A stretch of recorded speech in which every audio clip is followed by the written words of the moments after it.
കോമഡിയും മിമിക്സും പിന്നെ ഞാനും.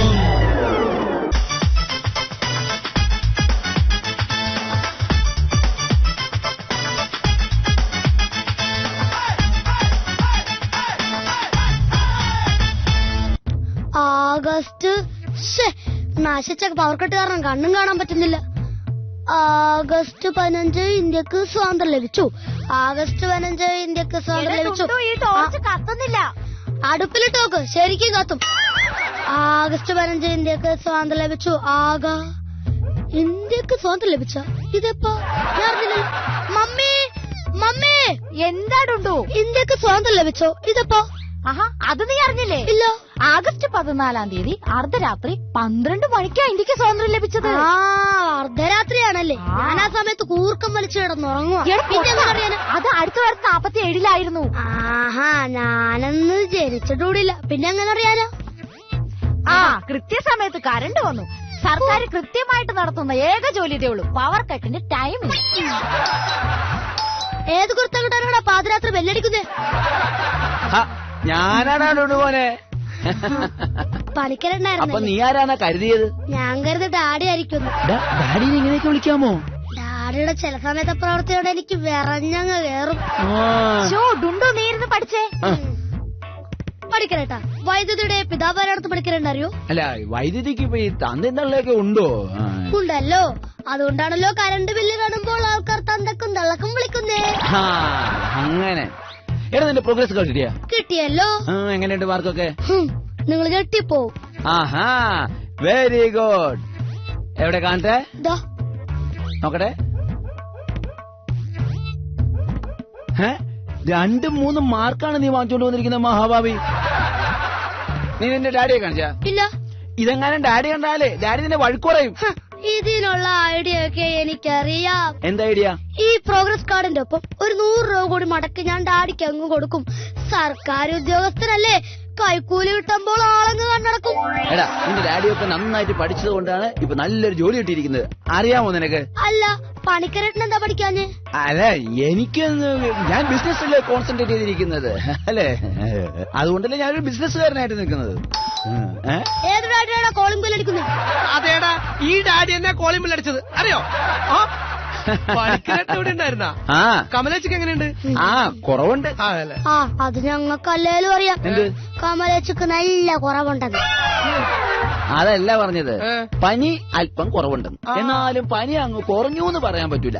അതല്ലേ? അല്ല, എന്നിട്ട് ഞാൻ ഇപ്പൊ തന്നെ കണ്ടതാണല്ലോ കമലേച്ചി ഓട്ടോന് പുറത്തേക്ക് പോണത്. അത് ബ്യൂട്ടി പാർലർ വരെ ഒന്ന് പോയതാ. ബ്യൂട്ടി പാർലറാ? എന്താണ് കേക്കണേ?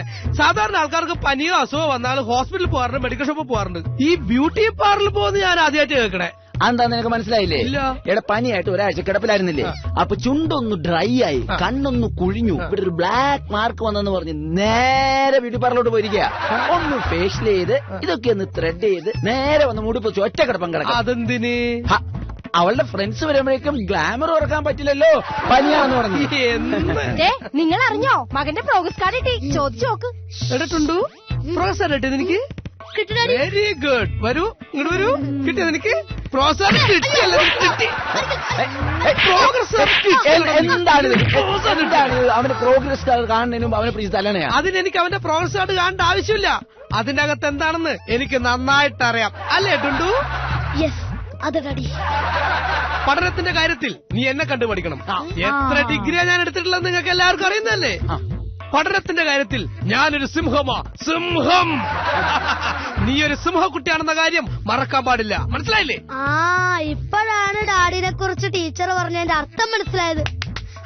നിങ്ങൾ കേക്ക്, എന്നെ കുറിച്ച് ഇവന്റെ ടീച്ചർ എന്താന്ന് പറഞ്ഞത് നിങ്ങൾ ശരിക്കും കേക്ക്. എന്താ പറഞ്ഞത്? നീ ഒരു മനുഷ്യ സന്തതിയല്ല, ഏതോ ഒരു ജന്തു ജനിച്ചാണ്.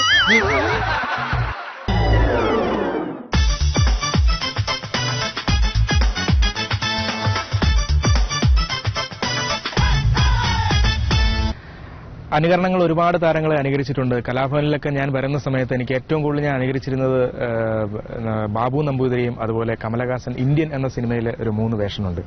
അപ്പോൾ പിന്നീട് ഈ ബാബു നമ്പൂതിരി അനുകരിച്ചപ്പോൾ ഡയലോഗുകൾ ചേഞ്ച് ഉണ്ടെങ്കിലും പിന്നീട് നമുക്ക് എന്തെങ്കിലും ഇതിൽ ചേഞ്ച് കൊണ്ടുവരണം എന്നൊരാഗ്രഹം ഉണ്ടായിരുന്നു. അങ്ങനെ ഇപ്പോൾ നമ്മൾ ചെയ്യുന്നത് ഈ ബാബു നമ്പൂതിരി എന്ന് പറയുന്ന ഒരു നടൻ, ശരിക്കും പറഞ്ഞാൽ ഇദ്ദേഹത്തിന്റെ സൗണ്ട് ഒരു പതിയുള്ള സൗണ്ടാണ്.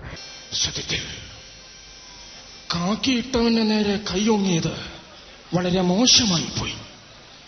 മോഹൻ തോമസിന്റെ ഉച്ഛിഷ്ടം, അമേദ്യം, ആസനം, വാല്.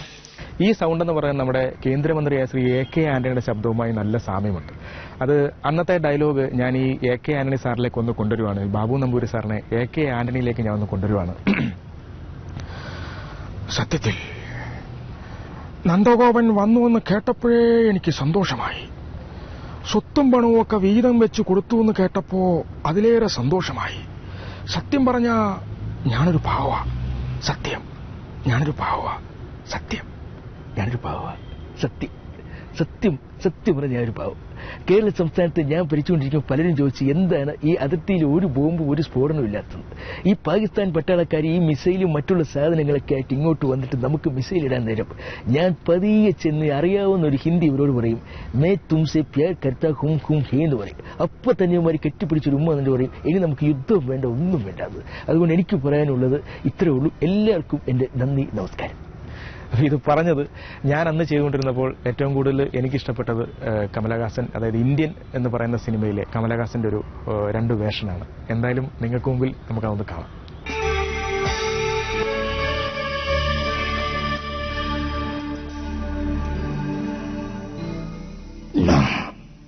இந்தியன், எஸ் ஐ ஆம் சேனாபதி.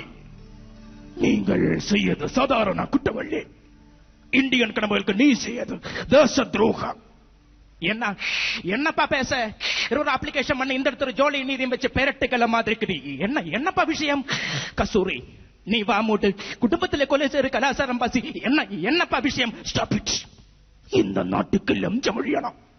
ரேஷன் கார்டுக்கு லஞ்சம், ரயில்வே டிக்கெட்டுக்கு லஞ்சம், போலீஸ்காருக்கு லஞ்சம், அரப்பு முதல் சுருப்பு வரையும் பிரசவாசுபத்திரி முதல் சுடுகாடு வரைக்கும் லஞ்சம் லஞ்சம் லஞ்சம் லஞ்சம். ஜெய் ஹிந்த், வந்தே மாதரம்.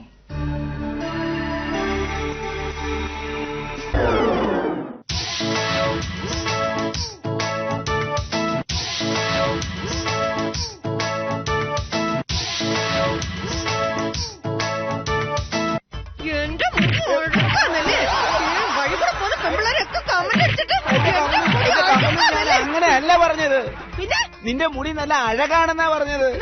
വൃത്തി വൃത്തി സത്യം സത്യം. എന്നാ കുഴപ്പമില്ല. നിന്റെ മുടി എന്നാ അഴകാന്നറിയാമോ? നല്ല മുല്ലപ്പൂവിന്റെ മണം. എന്നാ ബ്യൂട്ടിയാന്നറിയാമോ ആ മുടി?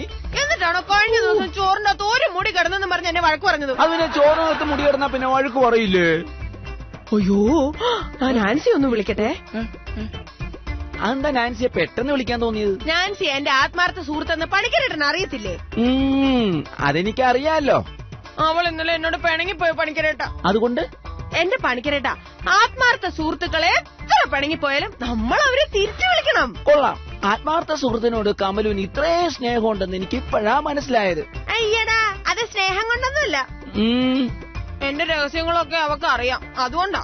എടി ഭയങ്കരി, ഇപ്പോഴാണ് നീ യഥാർത്ഥ സ്ത്രീ ആയത്. ഇതാണ് സ്ത്രീയുടെ ഒന്നാമത്തെ മുഖം. ഓ, ഹലോ നാൻസി, ഞാൻ എന്നാ കമലു ഇത്? അവള് കട്ട് ചെയ്തു. നോക്കിക്കോ, അവളുടെ രഹസ്യം മുഴുവൻ ഞാൻ ക്ലബിൽ പാട്ടാക്കും. അത്രയ്ക്കായോ? കണ്ട യഥാർത്ഥ സ്ത്രീയുടെ മുഖം പുറത്തു ചാടിയത് കണ്ട. അതൊക്കെ പോട്ടെ, എന്താണ് നിങ്ങൾ തമ്മിലുള്ള യഥാർത്ഥ വഴക്ക്? ഓ, നാൻസി ധരിച്ച ഒരു വാൾഗർ ഡ്രസ് കൊള്ളത്തില്ലെന്ന് പറഞ്ഞ് ഞാനൊരു കമന്റ് പറഞ്ഞു. അതവക്ക് ഇഷ്ടപ്പെട്ടില്ല. നീ അങ്ങനെ പറഞ്ഞെങ്കിൽ ഒരു കാര്യം തീർച്ച, നാൻസി ധരിച്ച വസ്ത്രം അവൾക്ക് വളരെ സ്യൂട്ടായിരിക്കും. അതിന്റെ അസൂയ അല്ലേടി സത്യം പറഞ്ഞ ഇതിന്റെയൊക്കെ കാരണം? എടി കമലു, ഇത് നിന്റെ മാത്രം കാര്യമല്ല, എല്ലാ സ്ത്രീകളുടെയും പ്രശ്നമിതാ. മറ്റൊരു സ്ത്രീ നന്നായിട്ട് ഉടുത്തൊരുങ്ങി നടന്നാൽ അപ്പൊ തുടങ്ങും കുശുമ്പ്. ഇത് പെണ്ണിന്റെ രണ്ടാമത്തെ മുഖം. ഞങ്ങൾ പെണ്ണുങ്ങൾ അങ്ങ് സഹിച്ചു. ഞങ്ങളും അത് തന്നെയാണല്ലോ ചെയ്തോണ്ടിരിക്കുന്നത്. പെണ്ണുങ്ങളെ സഹിച്ചുകൊണ്ടിരിക്കുന്നു. എന്താ ചന്ദ്രയെ? പേര് പോലെ തന്നെ സ്വഭാവം. വൈകിയേ വരത്തുള്ളൂ. മഴയാണെങ്കിൽ കാണത്തൂല. എന്താ ചന്ദ്രയെ വരാൻ വൈകിയത്? ഞാൻ ചോദിച്ചോളാം, എന്തായാലും താമസിച്ചത്? ഒന്നും പറയണ്ട കൊച്ചമ്മേ. ബസ് ഇറങ്ങിയപ്പോ തുടങ്ങി ഒരു അലമ്പൻ, ഒരു വൃത്തികെട്ടവൻ എന്റെ പുറകെ തന്നെ വരുമായിരുന്നു. അപ്പൊ എങ്ങനെ നീ താമസിച്ചതെന്ന്? അത് പിന്നെ പറ ചന്ദ്രയെ.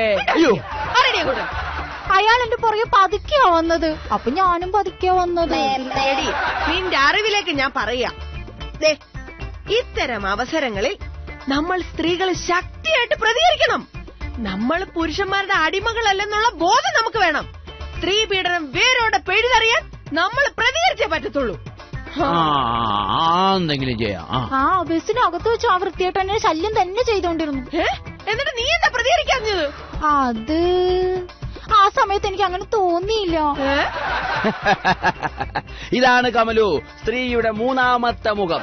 ഇത് ട്രൂ. കോമഡിയും മിമിക്സും പിന്നെ ഞാനും